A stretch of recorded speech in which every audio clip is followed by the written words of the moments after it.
Cuando la Unión Soviética fue invadida por parte de los alemanes en julio de 1941, el caos estaba reinante, pues Stalin, el supuesto hombre de hierro, se había desmoronado, recluyéndose en una casa de verano por meses. Estando prácticamente solos, el Ejército Rojo tenía que actuar rápido si no deseaban ver cómo se perdía todo lo que habían logrado en las pasadas 2 décadas en cuestión de meses. Y para realizar una defensa lo suficientemente efectiva como para garantizar el futuro de su nación, tenían algunos de los tanques más avanzados de aquel momento para cumplir con este objetivo. Con una producción que apenas había iniciado, pero que estaba destinada a dotar de miles de carros de combate pesados a las tripulaciones compuestas por los bravos defensores soviéticos, el KV-1 se convertiría en el mayor dolor de cabeza para los alemanes en el frente oriental durante el futuro inmediato del conflicto.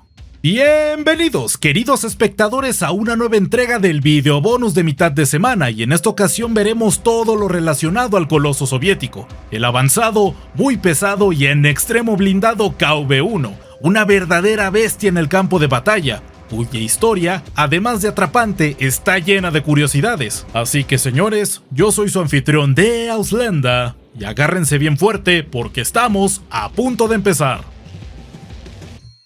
En el momento en el que la Guerra Civil Española comenzó, la Unión Soviética fue el único país en prestar verdaderamente ayuda armamentística al bando leal a la República, pero que además del auxilio, les serviría a los soviéticos para probar sus tanques más recientes en el campo de batalla, concluyendo que para el futuro inmediato sería necesario el contar con tanques lo suficientemente blindados como para defenderse de las armas antitanque de 37 milímetros, marcando así el inicio de una competencia entre 3 prototipos para llegar al deseado tanque pesado. Para finales de los años 30, los soviéticos aún tenían muy presente el concepto de los cruceros de tierra, teniendo activo al T-35, por lo que no sorprende que 2 de los 3 prototipos fueran tanques multitorreta, es decir, el SMK y el T-100, quienes competían con el joven diseño de lo que se convertiría en el KV-1, cuyo nombre lo obtuvo en honor a Kliment Voroshilov, un miembro del círculo cercano de Stalin, así como un líder militar considerablemente mediocre, pero que afortunadamente el blindado que llevaba su nombre poco o nada tenía que ver con él. Estos 3 prototipos fueron fabricados entre finales de 1939 y 1940, estando listos para las pruebas controladas hacia principios de enero de 1940, donde los tanques multitorreta fueron los que peor lo hicieron. Sin embargo, con la guerra de invierno a pleno se dio el escenario perfecto para probarlos en combate, agrupando a los 5 prototipos, 2 KV-1, 2 T-100 y un SMK en un batallón de blindados pesados que tomaron parte en un asalto a un pueblo finlandés, donde nuevamente los tanques multitorreta tuvieron el desempeño más flojo, los cuales eran más pesados y complejos que el KV-1, que encima los comandantes tenían problemas para dirigir ambas torretas al mismo tiempo, por lo que se había dejado en claro la superioridad táctica de nuestro protagonista de hoy, el cual dejó tan impresionados a los mandatarios soviéticos que cambiaron el pedido inicial de 50 blindados a 250,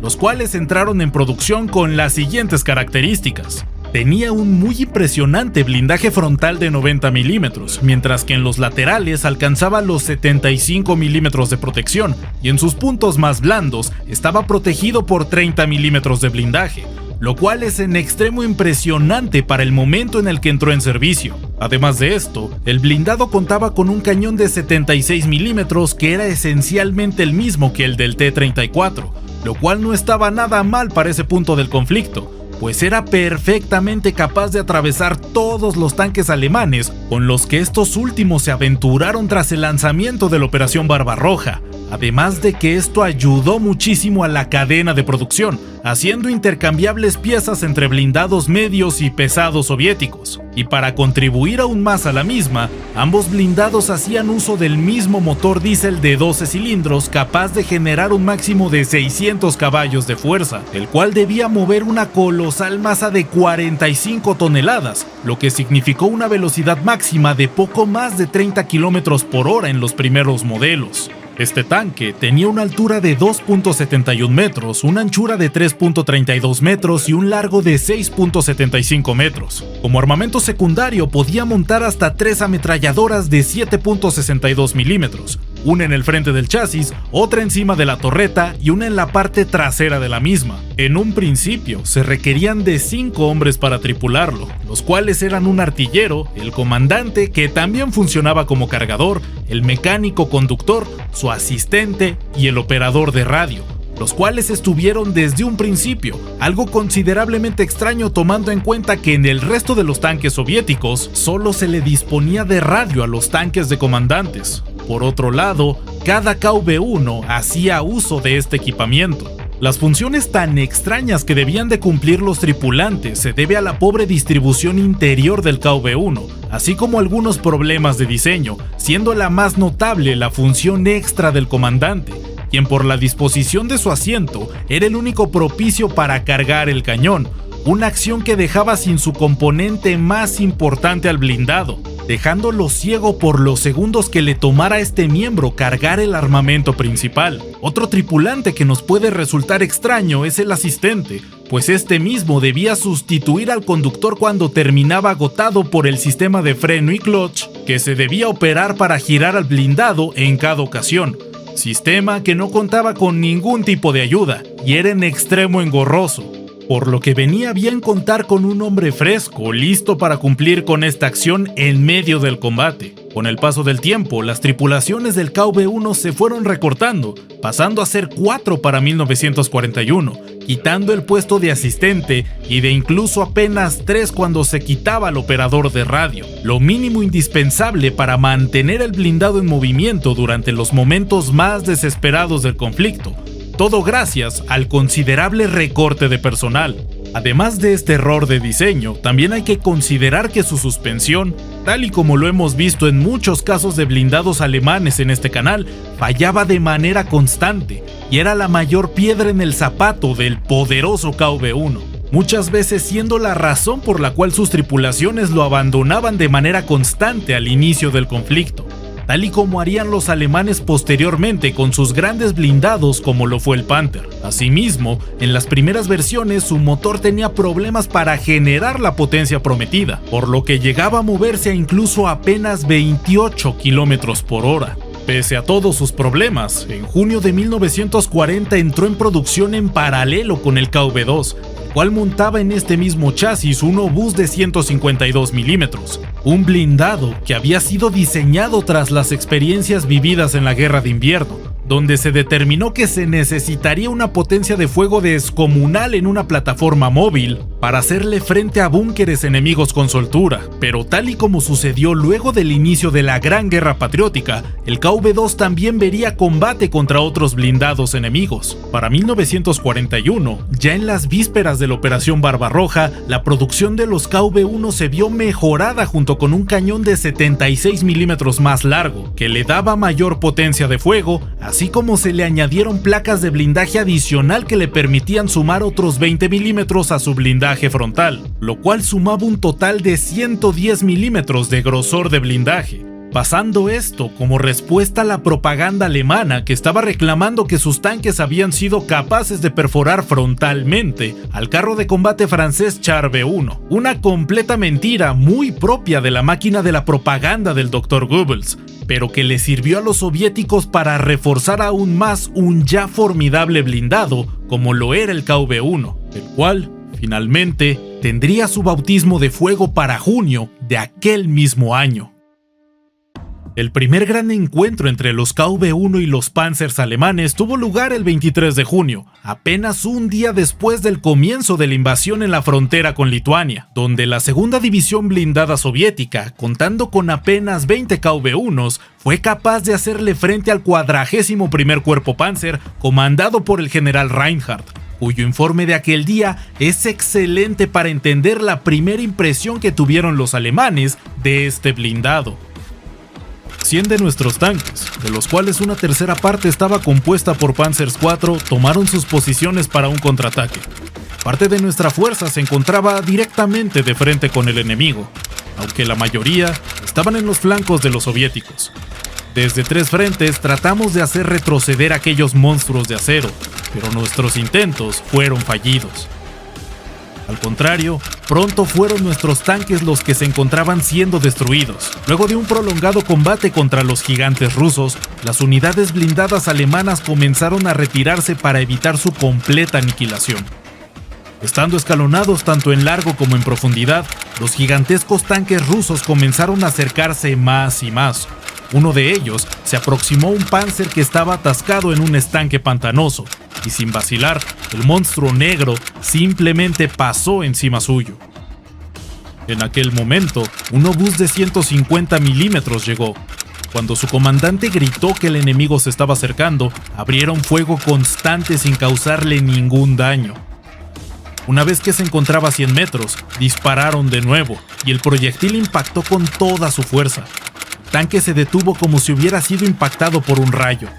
«Lo logramos», pensaron los hombres de artillería. «Sí, lo hicimos», dijo el capitán del arma.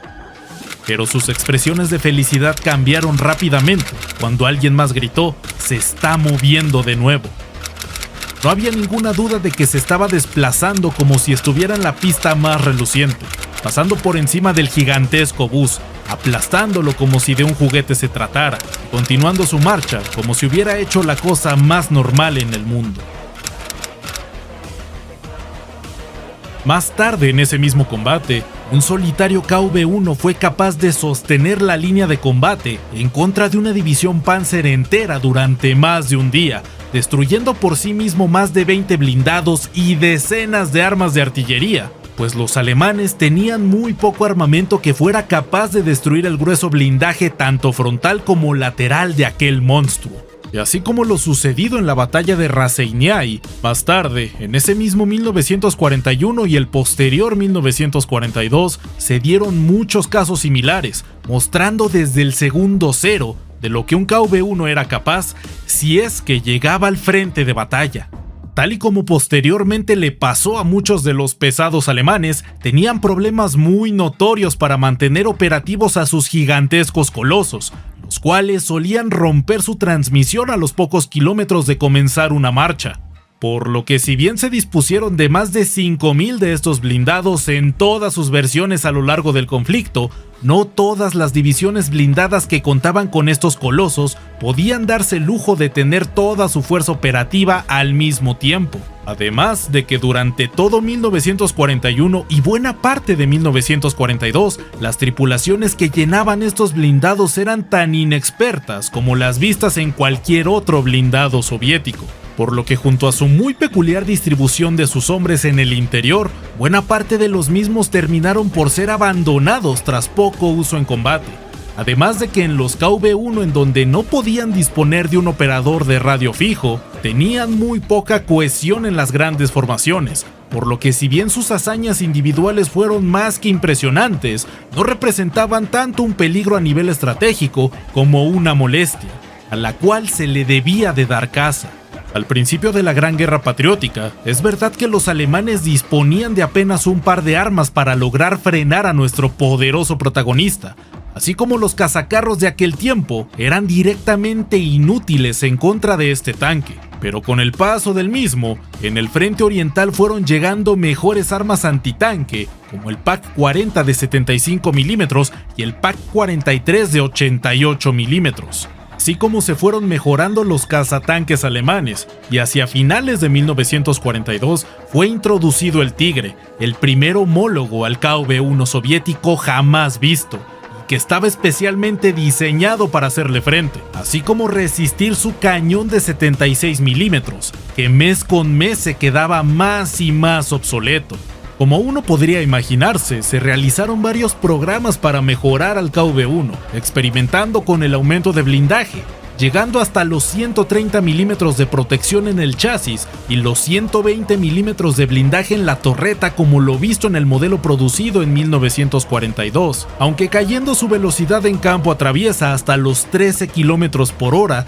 debido al aumento de peso por la mejora en el blindaje, alcanzando así las 47 toneladas. El último esfuerzo por modernizar el vehículo se dio entre agosto de 1942 y marzo de 1943 a través del modelo conocido como KV-1S, buscando una mayor movilidad en campo traviesa, que si bien aumentó hasta los 24 km por hora, su blindaje cayó notoriamente hasta los 75 milímetros de grosor en el chasis y los 82 milímetros en la torreta. Y tras 1300 modelos producidos en el anteriormente mencionado periodo de tiempo, se llegó a la finalización del blindado en favor del desarrollo de un nuevo tanque,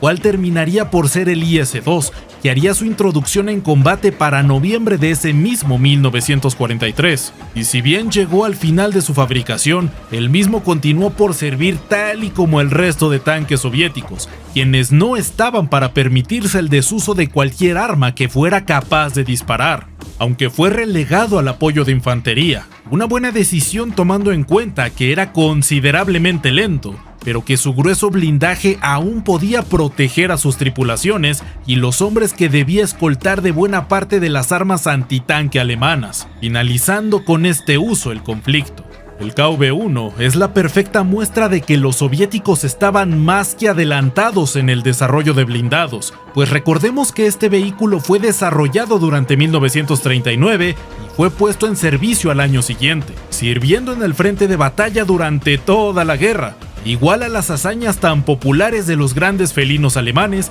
las anécdotas vividas por las múltiples tripulaciones que llegó a tener este tanque no se quedan atrás, pues para cuando Barbarroja comenzó, los alemanes contaban en su mayoría con cañones antitanque de 37 y 50 milímetros, mientras que ni siquiera el tanque alemán con el cañón más grande de su momento, el 75 milímetros del Panzer IV, era capaz de tan siquiera arañar las gruesas capas del monstruo negro, como lo describió George Hans Reinhardt. Por otro lado, si bien su diseño estaba enfocado a la estandarización de piezas, siempre disponiendo de repuestos al compartir tantas características con el T-34, esto mismo lo hizo tener un interior tan incómodo y una manera tan peculiar de ser manejado, mismo que le costó mucho tiempo de adaptación a sus tripulaciones, notando mejoras en el momento en el que las mismas ganaron experiencia en combate, y el tanque comenzó a asignarse a sus miembros más preparados. Si bien no logró mantenerse en producción durante todo el conflicto y su utilidad de impacto claramente decreció con el paso del tiempo, el KV-1 fue un punto y aparte en el desarrollo de tanques de esta guerra, pues los alemanes se dieron cuenta muy pronto que era necesario desarrollar un vehículo capaz de frenar a este búnker con orugas, por lo que al final, si bien no fue el blindado perfecto o decisivo en la victoria soviética, definitivamente ayudó a la defensa de la misma, trayendo extraordinarios combates cada que su cañón era disparado y sus orugas rodaban al frente de batalla. Y esto fue todo por esta ocasión, espero lo hayan disfrutado y si fue así, los invito a seguir viendo más contenido histórico en este mismo canal. Antes de irme, y como en cada ocasión, quiero agradecer a mis extraordinarios miembros, cuyo aporte económico me es de gran ayuda para seguir trayéndoles más y mejor contenido. Tú como ellos puedes acceder a sus beneficios suscribiéndote al canal y posteriormente presionando el botón de unirse por una muy módica cantidad de dinero. Sin nada más que añadir, los acompaño de Auslanda y ya nos veremos en la próxima batalla.